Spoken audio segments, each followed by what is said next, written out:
હાલ લોકસભા સામાન્ય ચૂંટણી 2024 અંતર્ગત ચૂંટણી પંચની સૂચના અનુસાર મતદાન જાગૃતિના વિવિધ કાર્યક્રમો કરવામાં આવી રહ્યા છે।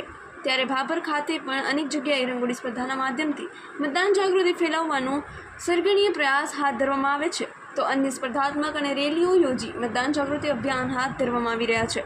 ભાભર મત વિસ્તારના મતદારોમાં મતદાન પ્રત્યે જાગૃતિ લાવવા ભાભર લુદરિયા વાસ ખાતે આંગણવાડી કાર્યકર દ્વારા મતદાન અભિયાન કાર્યક્રમ યોજાયો હતો, જેમાં આંગણવાડી કાર્યકર દ્વારા લોકોને જાગૃત કરવાનો પ્રયાસ હાથ ધરવામાં આવી રહ્યો છે।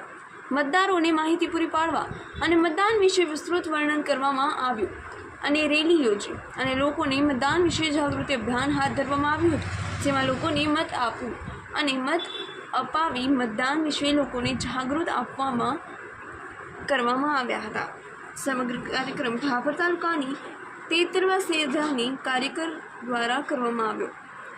આ કાર્યક્રમ CDPO હંસાબેન અને સુપરવાઇઝર સોનલબેનના માર્ગદર્શન હેઠળ યોજાયો હતો, જે મતદાન જાગૃતિ અભિયાન કાર્યક્રમ અંતર્ગત સોનલબેને લોકોને મતદાન વિશે વિસ્તૃત માહિતી આપી અને ફરજિયાત મતદાન કરવા લોકોને જાગૃત કરતો કાર્યક્રમ યોજાયો હતો। સંપૂર્ણ મતદાન વિશેની જાણકારી સાથે અને 18 વર્ષના લોકોએ ફરજિયાત મતદાન કરવું જોઈએ, જેને લઈને લોકોને જાગૃત કરવાનો પ્રયાસ હાથ ધરવામાં આવ્યો હતો। મારું નામ દવે ધર્મિષ્ઠા કલ્પેશ કુમાર છે।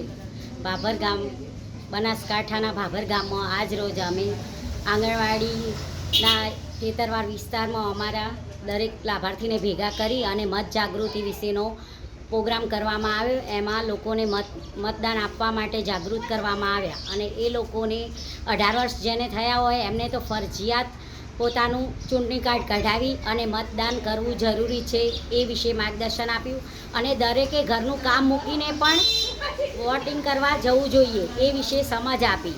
જો બકા કામ તો પછી થશે પણ વોટિંગ તો જરૂરી છે।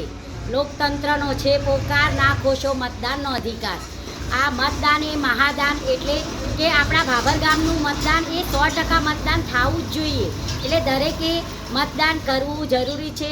અને મારી ખૂબ નમ્ર અપીલ છે કે દરેક લાભાર્થીઓ જઈ અને પોતાના ઘરનું કામ સાઈડમાં મૂકીને પણ મતદાન પહેલાં કરવું જોઈએ, એટલે મતદાન દરેકે કરવું।